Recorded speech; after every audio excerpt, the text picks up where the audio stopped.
It's not fair. You're right. It is not fair. The situation that you're in, the people around you, the lack of resources that you have, it is not fair. I agree with you.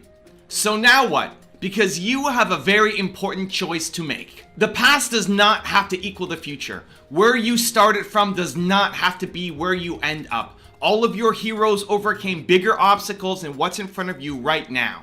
So now what? Are you going to take accountability and create a new life, or keep complaining about how your current life is not fair? Let me tell you a quick story about friend of the channel, Alex Sayan, who helps me run Toronto Dance Salsa. Alex was a student at TDS for a number of years and badly wanted to be a helper. Helpers are advanced students who then help volunteer their time to help out the other students. He was rejected. He was rejected over and over and over again that he was not good enough to be a helper. Finally, he got accepted to be a helper. His next step was he wanted to be assistant, then he wanted to be an instructor, and over and over and over again. While people were getting promoted and given opportunities, Alex just didn't have the material. Alex kept getting said, no, you're not ready, you have to fix this, you gotta fix that, you're not good enough yet. Keep going home, keep working on it. Eventually he got to the point where Sharon, who is the original owner of the studio, said, okay Alex, I'm gonna train you to be an instructor. Years after where most people would have been given the opportunity, Alex finally earned his way in. It's easy for him to have said, hey, it's not fair. Why are other people getting opportunities ahead of me? Hey, it's not fair on me. But he kept going. He kept working. He kept grinding. Then disaster struck. Finally, he got that opportunity, right? To be trained to be an instructor. And then Sharon, the lead instructor, hurt her back and couldn't train with him. So she asked me to come in and help teach the class. There's a problem though. You can't have two guys at the front of a class. I couldn't dance with Alex. That's not traditionally how classes are run. So Alex was defeated. Finally, he had worked so hard to get this opportunity, and then he realized, I'm gonna have to go back to just being on the sidelines because Evan's gonna come in and teach the class. Now, I didn't think Alex was ready. I had known him for a number of years. I didn't think he was responsible enough. I didn't think he had what it took. But because Sharon had made a deal with him, I decided I would honor that deal. And on the day that he came to pick me up to go to the studio, I said, Alex, we got two options. The class is happening tonight. Either I could run the class and do it and you can sit on the sidelines and watch, or you can run the class and I'll sit on the sidelines and I will guide and mentor you. You get the pick, but you have to decide right now because we're driving the class and we're going to be there in 15 minutes. What do you want to do? And to my, not just surprise, but also admiration, he said, I want to do it. He wasn't quite ready to take on the whole class, but he said, I'm going to do it. And he went up and he did it. Was it amazing? No, but it was momentum. And he kept going. And now, fast forward to today, if you gave me a brand new salsa student and said, this person has to learn salsa and I wanted to have a fun time doing it, I would put money on Alex over anybody in the world to give them the best possible experience. I would. From a guy who I didn't believe would be a good instructor to now being the best in the world. How? Well, he had to overcome all of these things that weren't fair. He had to overcome growing up having super sweaty hands and not being able to touch a girl, so he never learned to dance until he became an adult. He had to overcome years of people passing him by, getting opportunities ahead of him because he wasn't good enough. He had to overcome waiting to get his chance to be trained to be an instructor. And then finally, here it is, it all happens. And it looks like the whole thing is gonna get ripped away from him because the woman who was training him couldn't teach anymore. And then he had one shot. And that's all it takes. You will get your one shot. You will get your one shot. If you keep going, you will get your one shot. If you take accountability, you will get your one shot. What do you do when you get your one shot, but you feel like you're not ready yet?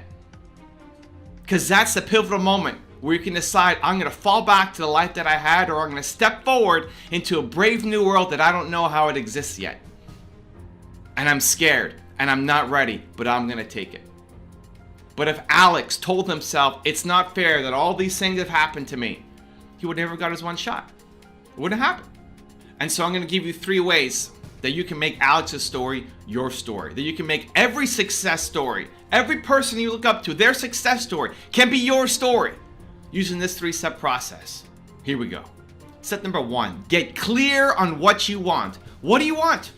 Make it super clear. You can't just want a better life. What does that look like? Get super clear on what it is that you are going after. Write it down. One sentence. Make it clear for yourself. Make it clear for the people around you. Make it clear for anybody who comes in contact with you. Say, hey, what do you want? This is what I want. I have absolute focus.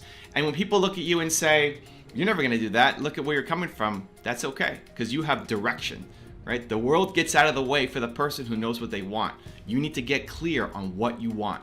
Get it down to one sentence. Step number 2 is study 3 people who've done it before. Study 3 people who have done exactly the thing that you want to do. Look at them.